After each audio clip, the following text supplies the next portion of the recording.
물은 단지 목을 적시는 것이 아니라 세포를 깨우고 생명을 다시 흐르게 한다. 우리의 노화는 나이에서 시작되지 않는다. 습관에서 그리고 물 한 잔을 미루는 순간에서 시작된다. 한 모금의 물이 오늘의 나를 바꾸고 꾸준한 습관이 내일의 나이를 바꾼다.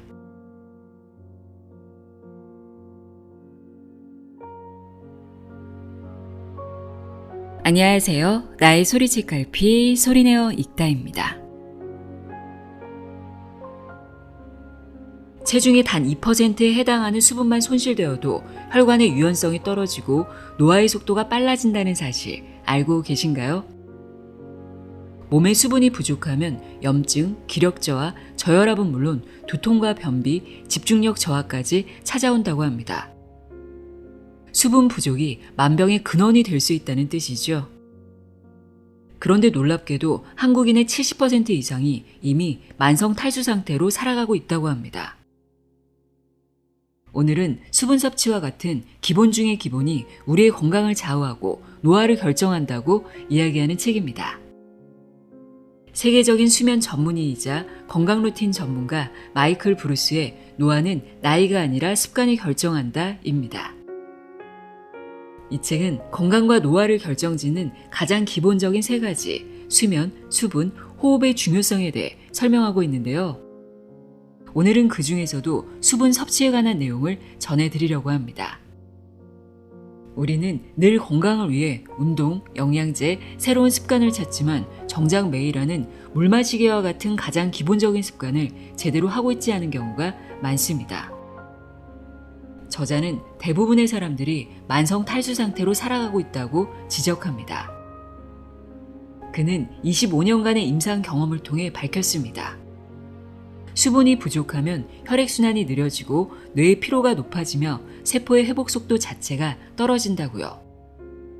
또한 상온의 물 500ml를 마셨을 때 에너지 소비량이 30% 증가한다는 것과 수분 흡수율을 최대로 높이려면 물을 벌컥벌컥 들이키지 말고 한 모금씩 천천히 꾸준히 마셔야 한다는 것 등 여러 연구 결과들을 종합해 수분 섭취의 중요성과 실천법을 자세하게 설명하고 있는데요. 그럼 지금부터 마이클 브루스의 노화는 나이가 아니라 습관이 결정한다에서 수분 섭취편 읽어드립니다. 들어보세요. 세상의 모든 지혜를 읽어드리는 소리내어 읽다. 구독과 좋아요, 공유는 큰 힘이 됩니다.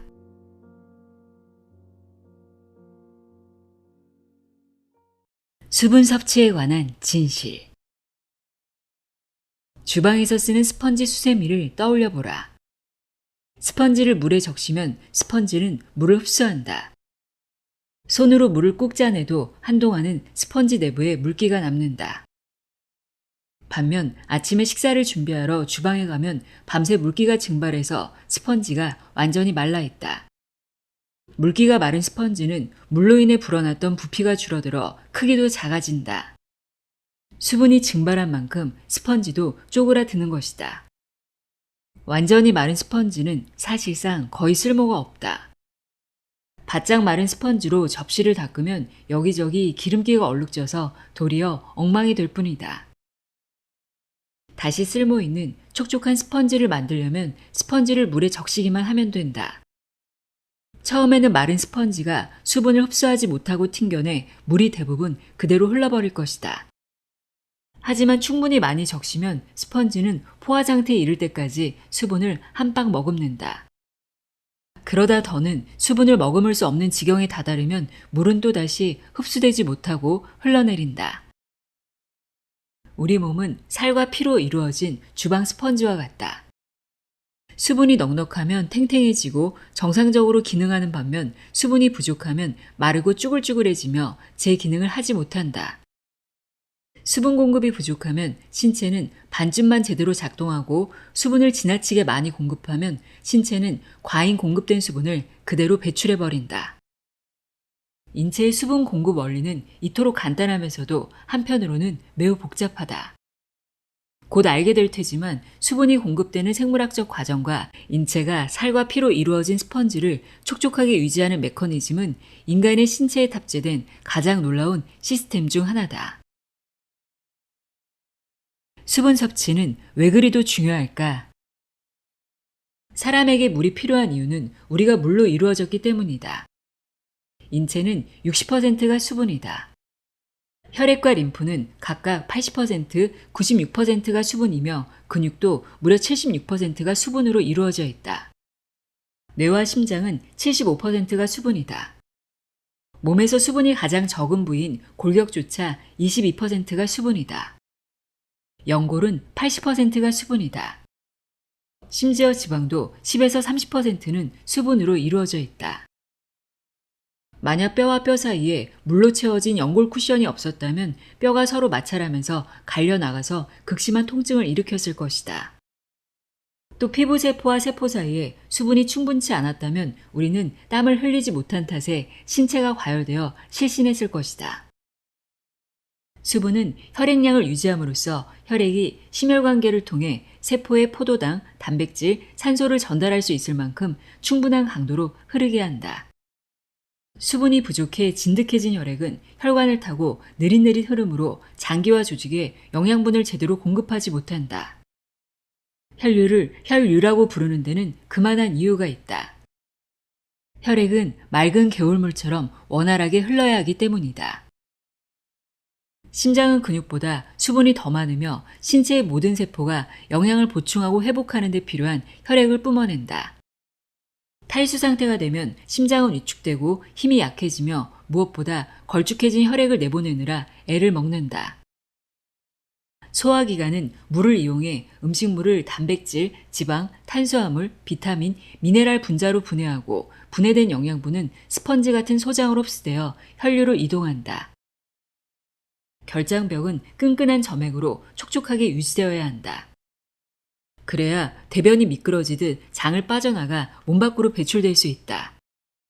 그렇지 않으면 대변이 빠져나가지 못하고 그 자리에 정체된다. 변비의 가장 큰 원인은 탈수다. 물은 세포가 매일 매순간 하고 있는 대사 과정의 매개체다.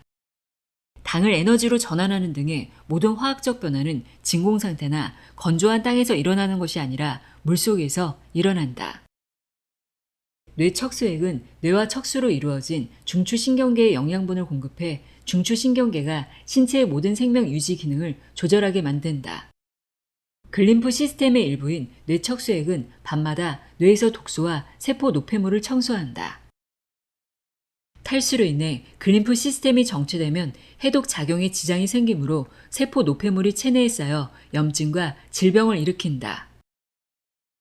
수분을 충분히 섭취하지 않으면 몸은 생존에 필요한 모든 필수 기능과 더불어 수많은 기능을 제대로 수행하지 못한다. 수분 섭취 문제 분석하고 해결하기. 저수분과 탈수가 무슨 결과를 초래하고 우리의 일상과 삶과 건강을 어떻게 파괴하는지 간략하게 살펴보자. 기력 저하. 체내 수분이 부족하면 몸이 처진다. 이는 단지 혈액량이 줄어서 세포가 영양분을 더디게 공급받기 때문만은 아니다. 탈수가 피로와 관련이 있는 이유는 수분이 부족하면 수면 시간이 짧아지고 수면의 질이 낮아지기 때문이다. 신체 기능 저하. 수분과 전해질을 보충한 운동선수가 보충하지 않은 운동선수보다 더 빨리 달리고 더 높이 뛰어오른다는 사실은 여러 연구를 통해 거듭 증명되었다. 심지어 그 격차는 작지도 않다. 2018년 한 분석 연구에서 연구진은 운동선수들이 체중의 3.2%에 해당하는 수분을 잃을 때까지 이들을 열기에 노출해 의도적으로 탈수시켰다. 선수들은 이후 3시간 동안 먹고 마시며 몸을 회복한 후 힘든 운동을 수행했다. 탈수된 실험 집단은 탈수되지 않은 통제 집단의 기량을 도무지 따라잡지 못했다. 실험 집단의 체력과 지구력은 심각하게 손상되었고 선수들은 지친 기색이 역력했다. 정신 기능 저하. 체중의 2%에 해당하는 수분만 소실되어도 남성과 여성의 집중력, 기억력, 실행 기능, 에너지 수준에 영향을 미친다. 중요한 시험을 앞두고 꼬박 하루 반 동안 물을 마시지 않으면 시험 점수가 어떻게 나올까? 2019년 한 중국 연구에서 바로 이 질문에 대한 답을 탐구했다. 피험자들은 36시간 동안 음식은 충분히 먹었으나 물은 마시지 않은 채로 수학시험을 치렀다. 결과는 좋지 않았다. 오류율이 높아지고 집중력이 낮아졌을 뿐 아니라 활력 저하와 기분 저하 증상이 나타났다. 수분을 보충하고 1시간 뒤에 다시 시험을 치르자 점수가 전반적으로 향상되었다. 편두통을 포함한 두통이 심해짐. 뇌가 위축되면 통증을 유발한다. 수분이 손실되어 뇌 부피가 줄어들면 뇌 전체의 신경이 억눌리기 때문이다. 참고로 수분 과잉은 반대의 이유로 두통을 유발할 수 있다. 뇌가 두개골 안에서 부풀어 오르면서 압력이 높아지기 때문이다. 저혈압과 어지럼증. 자리에서 일어설 때 머리가 핑 돌았던 적이 있는가? 그렇다면 탈수가 원인일 수 있다. 관절 통증과 염증. 탈수 상태가 되면 신체는 비필수적인 부위에서 수분을 가져다가 혈류로 이동시켜 생명을 유지한다. 이때 대부분 수분은 관절의 윤활제 역할을 하는 활액을 포함한 결합 조직에서 빠져나간다. 완충작용을 하는 수분이 빠져나가면 관절은 푹신푹신한 베개에서 텅 빈 베갯니스로 변한다. 이에 따라 뼈와 뼈가 부딪히면서 생기는 마찰은 염증과 통증을 유발한다. 배변, 배뇨 문제. 변비는 탈수의 주요 증상이다. 체내 수분이 부족해지면 결장은 자신에게 부족한 수분을 채우고자 대변에서 수분을 빨아들인다. 그 결과 대변은 딱딱한 덩어리로 변하고 이미 건조해서 뻑뻑해진 결장을 미끄러지듯 통과하지 못한다. 한편 만성 탈수는 신장 결석이나 요로 감염증 같은 다른 배설 장애도 일으킬 수 있다. 질병 위험 증가. 과학연구 보고서에는 연관성이라는 말이 자주 등장한다. 흡연이 폐암의 직접적인 원인인 것과 달리 탈수는 직접적으로 질병을 일으키지 않으나 당뇨병, 심장질환, 신장질환, 알츠하이머병 같은 질병이 수분 부족과 연관이 있다는 연구는 수도 없이 많다. 피부 건조. 다른 끔찍한 질병들에 비하면 이 정도는 별것 아닌 것처럼 보이지만 피부가 건조하면 불편한 데다 아프기까지 할 수 있다. 물의 지혜. 운동을 하거나 물을 충분히 마시지 않아서 체중의 2%에 해당하는 수분만 손실되어도 혈관 유연성이 떨어진다. 혈관 유연성 저하는 동맥이 딱딱해지는 증상인 죽상동맥 경화증의 전조 증상이다. 아칸소 대학교가 주도한 국제연구에서는 탈수가 발생하면 혈관 기능이 크게 손상되는 것으로 밝혀졌다. 이 연구에 참여한 피험자는 머리가 희끗희끗하고 동맥이 울퉁불퉁한 노인이 아니라 한창 혈관이 탄탄할 나이인 20대 중반의 건강한 남성 10명이었다. 그렇다면 만성 저수분과 급성 탈수를 일으키는 나쁜 습관은 무엇일까? 내가 연구한 바에 따르면 대표적인 수분 섭취 문제 6가지는 다음과 같다. 수분 섭취 문제 1. 물 마시기를 잊어버리는 것. 현재 물을 마시는 습관이 없는 사람은 물 마시기를 의도적으로 반복해야만 습관을 들일 수 있다. 수분 섭취 문제 2. 물을 일부러 마시지 않는 것. 자동차를 타고 장시간 이동하는 경우 한두 시간마다 멈춰 서서 소변을 보느라 시간을 낭비하지 않도록 음료 섭취를 제한하는 편이 현명하다고 여기는 사람이 많다. 요실금이 있는 여성은 행여 웃다가 실수할까 걱정되어 코미디 영화를 보러 가기 한참 전부터 수분 섭취를 제한하기도 한다. 때로는 계획적인 탈수가 똑똑한 전략처럼 보일 수도 있다. 그러나 장기적인 관점에서 보면 득보다 실이 많다. 차를 타고 장시간 이동하는 중에 화장실 가기를 미루면 요로 감염증이나 방광 확장이 발생할 수 있다. 알다시피 방광은 고무로 만들어진 기관이 아니다. 자꾸 방광을 늘렸다가는 방광이 잘 수축하지 않아서 정상적으로 소변을 배출하기가 어려워진다. 수분 섭취 문제 3. 물을 너무 많이 마시는 것. 물 중독은 말 그대로 물을 너무 많이 마셔서 중독되는 현상이다. 겁먹지 않아도 된다. 더운 날에 물 한 병이나 맥주 한 캔을 단숨에 들이켰다고 해서 이런 일이 발생하진 않는다. 그저 과량 섭취된 수분을 소변이나 땀으로 배출할 뿐이다. 그러나 다량의 수분을 매우 빠르게 섭취한 뒤 소변이나 땀을 통해 배출하지 않으면 신장에 밀려드는 수분량을 아예 감당하지 못하거나 넘쳐나는 수분을 충분히 빠르게 제거하지 못한다. 그러면 우리 몸에서 매우 중요한 수분과 염분의 균형이 완전히 깨지고 만다. 혈중 나트륨의 정상 범위는 리터당 135에서 146mm이다. 135ml 아래로 내려가면 의식이 흐려지고 메스꺼움이 발생할 위험이 있다. 수분 섭취 문제 4. 잠을 충분히 자지 않는 것. 수면 부족과 탈수는 건강에 독이 되는 조합이다. 잠을 적게 자면 그만큼 자는 동안 날숨으로 내뿜는 수증기가 적으므로 수분 손실이 더 적을 것이라 짐작할지도 모르겠다. 어쩌면 그것은 사실일 수도 있다. 그러나 수면 부족과 탈수의 연관성은 그보다 더 깊게 내분비 계통으로까지 이어진다. 바소프레신 호르몬은 몸이 수분 염분 비율을 지속해서 관리하고 조정하는 가운데 종일 분비되고 억제되기를 반복한다. 바소프레신은 신장의 일주기 리듬에 따라 저녁 무렵에 증가하여 밤에 소변이 많이 생성되지 않게 한다. 밤이 끝나갈 무렵 바소프레신 분비는 최고조에 달해 몸에 수분을 배출하지 마 라는 신호를 보내어 우리가 자다 깨서 소변을 보는 일이 없도록 한다. 그러나 잠을 6시간만 자면 소변이 억제되는 시간이 2시간 짧아지므로 깨어있는 동안 수분을 더 많이 배출하여 탈수될 가능성이 커진다. 요컨대 우리가 자지 않고 깨어있으면 몸이 원래 같으면 수분을 보존하려고 했을 시점에도 소변을 생성한다는 것이다. 수면 시간이 짧은 사람은 소변을 더 많이 본다. 이들은 7시간에서 8시간을 내리자는 사람보다 수분을 더 많이 잃어버린다. 수분 섭취 문제 5. 부종을 수분이 충분한 것으로 착각하는 것. 논리적으로 생각하면 물을 적게 마시는 것이 수분 저류 현상을 해결하는 가장 좋은 방법처럼 보인다. 그러나 실제로 몸이 작동하는 방식은 우리 생각과 다르다. 오히려 직관에 어긋나는 전략이 훨씬 효과적이다. 수분 저류 증상을 완화하려면 물을 더 많이 마셔야 한다. 혈액 내 나트륨 수치가 높으면 몸은 수분을 보존한다.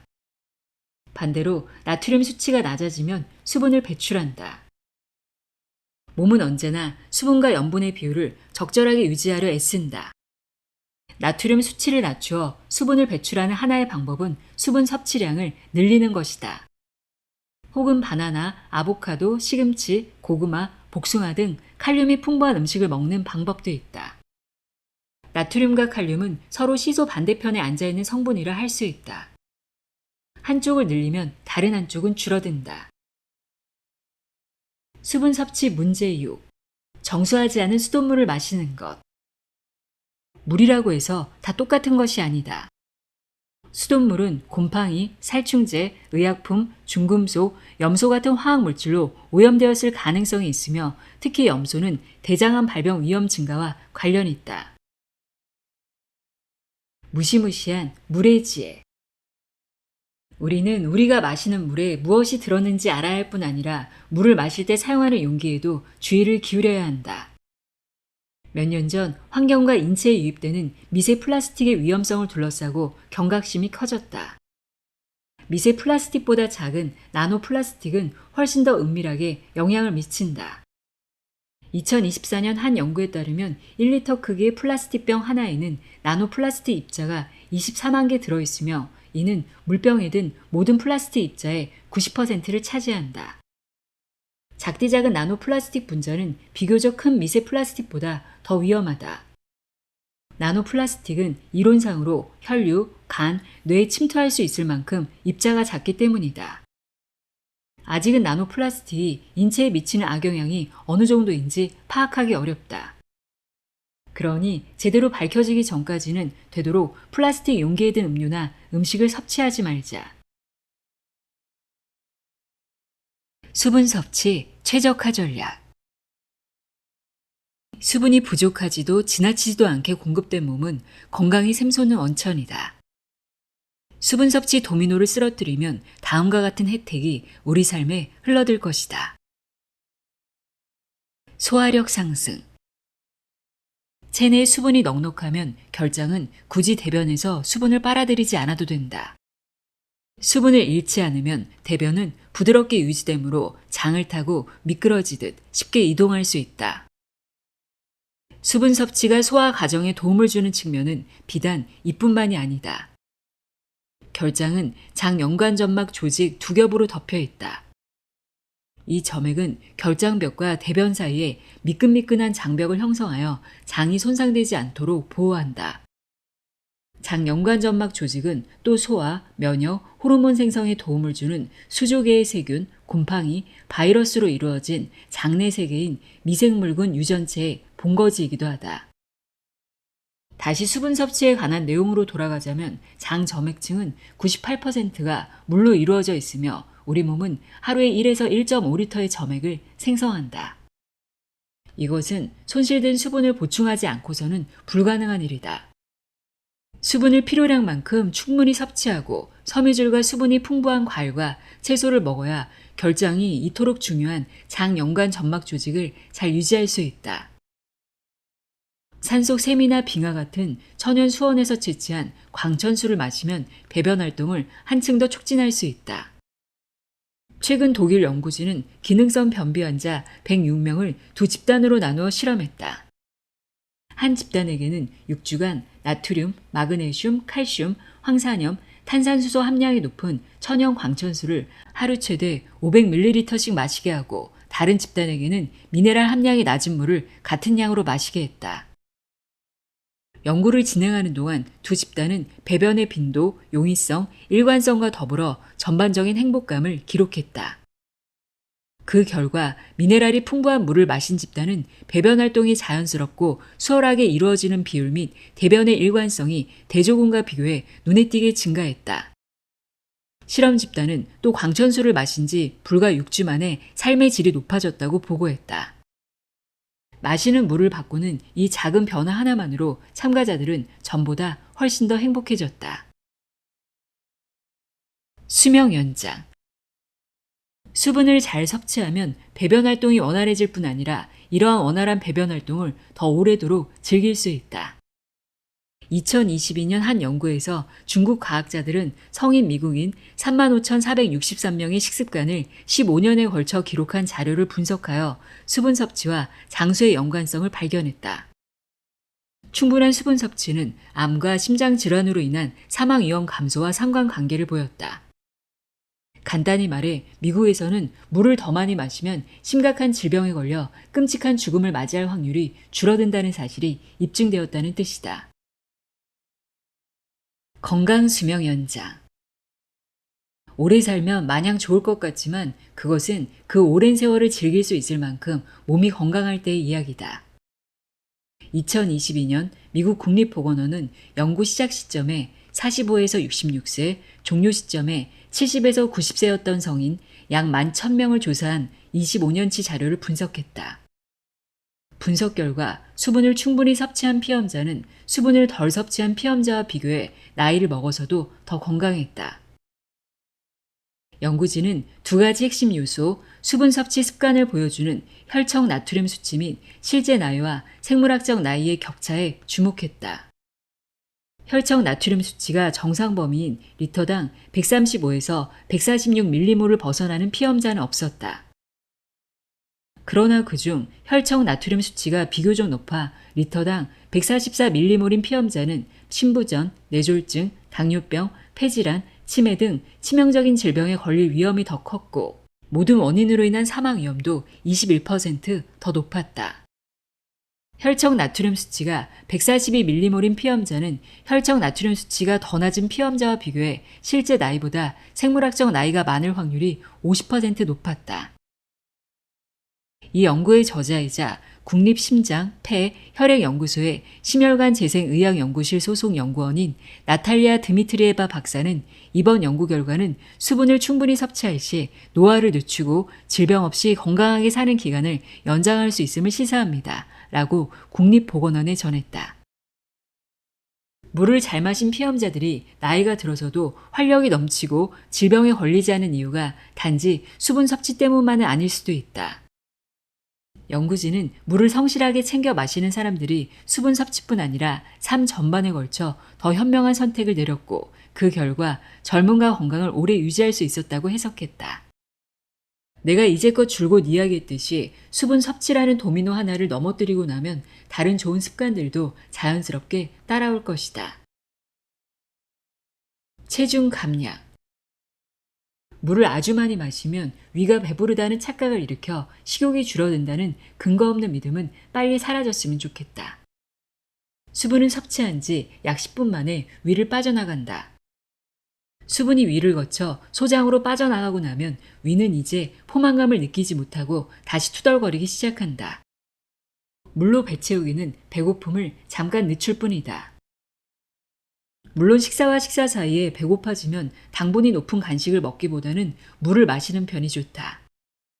이보다 더 좋은 방법은 고단백 간식에 물 한 잔을 곁들여 먹음으로써 신진대사를 촉진하고 수분도 보충하고 탄수화물에 대한 갈망까지 물리치는 것이다. 한편 식사량을 줄이려면 식사 전에 물을 마셔야 한다는 말은 근거 없는 이야기가 아니다. 과학이 이를 증명한다. 체중 감량에 어려움을 겪는 과체중 혹은 비만한 고령 성인의 경우 아침 식사 전에 물을 한 잔 마시면 열량 섭취를 크게 줄이는데 실제로 도움이 되었다. 또 다른 연구에서 인도 뭄바이의 연구진은 과체중인 여성 50명에게 8주 동안 매일 아침, 점심, 저녁 식사 30분 전에 물을 500ml씩 마시게 했다. 이것은 피험자가 평소에 마시는 수분량을 크게 웃도는 양이었다. 연구진은 연구 전후로 피험자의 체중, 체질량 지수, 체지방 비율을 측정했다. 수분 섭취 습관에 한 가지 변화를 준 것만으로도 피험자의 체질량 지수, 체중, 체지방 비율은 현저히 감소했다. 연구진은 식사 전에 수분을 섭취하면 열 발생, 즉 신체가 체온을 유지하기 위해 저장된 지방을 연료로 사용하는 과정이 촉발된다는 결론을 내렸다. 물의 지혜. 식사 전에 물을 마시면 수분 유도 열 발생이라는 과정을 통해 열량을 더 많이 소모할 수 있다. 독일의 한 연구에서는 상온의 물을 500ml 마시면 에너지 소비량이 30% 증가한다고 밝혔다. 열량을 평소보다 빠르게 소모하는 효과는 약 40분밖에 지속되지 않으므로 수분 유도 열 발생으로 체중을 크게 감량할 수는 없을 것이다. 그래도 에너지 소비량을 조금이나마 늘리면 체중 감소에 도움이 된다. 염증 감소. 염증이 발생하는 한 가지 방식에 관해 간단히 알아보자. 유리기 혹은 활성산소라고 불리는 불안정한 원자는 호흡의 부산물이다. 통상적으로는 이것이 그다지 문제가 되지 않는다. 면역계가 순찰을 다니며 유리기를 잡아 중화하기 때문이다. 항산화제는 유리기의 유해성을 제거한다. 그러나 유리기가 제거되거나 중화되지 않으면 DNA가 손상되고 종양이 자랄 수 있다. 유리기가 증식하면 산화 스트레스가 발생한다. 면역계는 유리기에 반응하여 방어세포 부대를 보낸다. 이것은 모두 건강하고 좋은 작용이다. 몸은 자기가 마땅히 해야 할 일을 할 뿐이다. 그러나 산화 스트레스가 만성적으로 발생하면 면역 반응도 만성적으로 변한다. 백혈구는 산화 스트레스가 발생한 부위로 달려가 거기 그대로 머물면서 염증을 일으킨다. 만성염증은 관절염, 당뇨병, 심장질환, 뇌졸중, 치매로 이어질 수 있는 심각한 문제다. 물 마시기는 산화 스트레스와 그로 인한 염증을 방지하는 훌륭한 예방책이다. 수분을 섭취하면 산화제인 유리기와 항산화제의 비율이 적절하게 유지되어 불안정한 원자가 인체에 해를 끼치지 않는다. 염증을 물리치는 수분 섭취의 이점은 운동 후 몸을 회복하는 기간에 특히 중요한 것으로 밝혀졌다. 따라서 운동을 마치고 나면 수분을 보충하면서 물 한 방울 한 방울이 몸 안의 유리기와 산화 스트레스를 깨끗이 씻어내는 모습을 머릿속으로 그려보자. 인지력 향상. 물을 마신다고 더 똑똑해진다고는 할 수 없다. 지능은 별개의 문제이기 때문이다. 그러나 수분을 충분히 섭취하면 기억력과 집중력을 향상할 수 있다. 2012년에 발표된 영국의 한 유명 연구에서는 이스트 런던 대학교 심리학과 학생 447명이 중요한 시험을 치르러 시험장에 들어서는 모습을 관찰했다. 시험장에 물을 가져온 학생의 비율은 25%였다. 물을 가져온 학생들은 가져오지 않은 학생들과 비교해 평균 5% 높은 점수를 받았다. 수석 연구원은 시험 도중 물을 한 모금씩 마시는 행위가 집중력을 높였을 뿐 아니라 불안감을 완화하는 데도 도움이 되었다고 판단했다. 물을 마심으로써 학점에 플러스가 달리고 업무에 유리해지고 낱말 퍼즐을 푸는 집중력이 높아진다면 물을 마실 만한 가치는 충분하다고 본다. 성관계와 수분. 이 사이에는 분명히 연관성이 있다. 뇌는 약 75%가 수분이므로 만약 탈수로 인해 뇌가 위축되면 그 사람은 빨리 해치우는 섹스든 오래 즐기는 섹스든 하려고 들지 않을 것이다. 또 가벼운 탈수의 증상으로 잘 알려진 두통은 사람들이 성관계를 거부하는 흔한 이유로 자리 잡아 급기야 진부한 구실이 되었을 정도다. 이제 뇌가 아닌 진짜 생식 기관에 관해 이야기해보자. 발기부전은 보통 혈류의 문제다. 체내 수분이 부족하면 혈액량이 줄어들고 혈압이 상승한다. 탈수 상태에서는 발기하기가 더 어렵다. 반대로 수분을 충분히 섭취하면 발기 강직도와 속도가 크게 상승한다. 여성의 음액은 혈류와 수분이 있어야 제대로 기능하는 발기 조직으로 이루어져 있다. 또 여성의 외음부에는 자극을 받으면 해당 부위를 매끄럽게 윤활하기 위해 체액을 분비하는 스킨샘이 있다. 외음부의 질액은 90%가 수분이다. 질액은 연약한 피부가 마찰하여 쓸리거나 가려워지거나 찢어지지 않도록 보호하여 감염 위험을 낮춘다. 질 건조증의 원인은 부분적으로 수분 섭취 부족 때문이기도 하다. 여성의 몸에 수분이 부족해지면 신체는 생명을 유지하기 위해 소중한 체액을 관절, 조직, 피부에서 빼앗아 필수 장기로 이동시킨다. 깨끗하고 맑은 물을 마시는 간단한 행동만으로도 우리는 너무나 많은 혜택을 누릴 수 있다. 이제 수분 섭취를 더 쉽게 실천하는 방법을 알려줄 것이다. 수분 섭취 비결, 필요량 파악하기. 미국 질병통제예방센터에 따르면 성인 미국인은 맹물을 하루 평균 1.3리터가량 마신다. 내가 읽은 수십 건의 연구 논문 가운데 그 정도 양이면 얼추 충분하다고 밝힌 연구는 하나도 없었다. 그러나 하루 수분 섭취량 목표량을 과연 얼마로 잡아야 하는지를 둘러싸고는 여전히 논쟁이 벌어지고 있다. 제일 흔하게 알려진 기준치는 250ml씩 8잔을 마셔서 하루에 총 2리터를 마시라는 것이다. 다른 전문가들은 심장이나 신장 질환이 없는 건강한 성인의 경우 체중 1파운드당 물을 0.55온스씩 마셔야 한다고 주장한다. 이를 환산하면 몸무게가 60kg인 사람은 하루에 물을 약 2리터 마셔야 한다. 미국 의학 할리먼의 권고 지침에 따르면 남성은 하루에 250ml씩 12잔, 여성은 8잔을 마셔야 한다. 다른 전문가들은 기상 후 10시간에 걸쳐 시간당 250ml를 마셔서 총 2.5리터를 마시라고 조언한다. 2022년에 발표된 한 일본 연구에서 전 세계 5,000명 이상의 사람을 대상으로 조사한 결과 회전율은 개인차가 매우 크다. 여기서 회전율은 물이 입으로 들어갔다가 소변이 되어 변기통에 도달하기까지 몸을 통과하는 속도다. 회전율의 범위는 사람에 따라, 지역에 따라 그 폭이 매우 넓게 나타난다. 일반적으로 20대 남성과 20대, 30대, 40대 여성은 수분 회전이 빠르다. 이 연령대는 회전율이 높으므로 수분을 더 많이 보충해야 한다. 피로 수분량을 가늠할 때 고려해야 할 다른 요소는 다음과 같다. 나이. 어린이는 하루에 1.8리터 정도면 적당하다. 청소년은 2.2리터, 성인은 최소 2.4리터를 마셔야 한다. 체중. 몸집이 클수록 혈액량을 유지하려면 수분이 많이 필요하다. 성관계. 남성은 여성보다 물을 25%더 많이 마셔야 한다. 활동성. 운동하는 사람과 운동선수, 특히 땀을 많이 흘리는 사람은 주로 앉아서 생활하는 사람보다 물을 많이 마셔야 한다. 수면, 수분 섭취, 호흡 계획에서 나는 다음에 5시간대에 물을 마시기를 추천한다. 1. 기상 직후 2. 오전 중반 3. 점심시간 4. 저녁 식사 30분 전 5. 취침 2시간 전.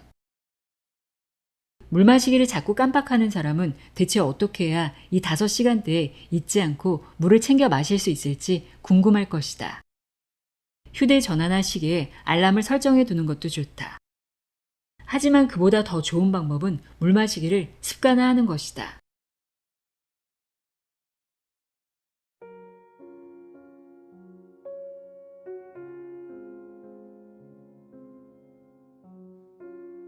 마이클 브루스의 노화는 나이가 아니라 습관이 결정한다 읽어드렸습니다.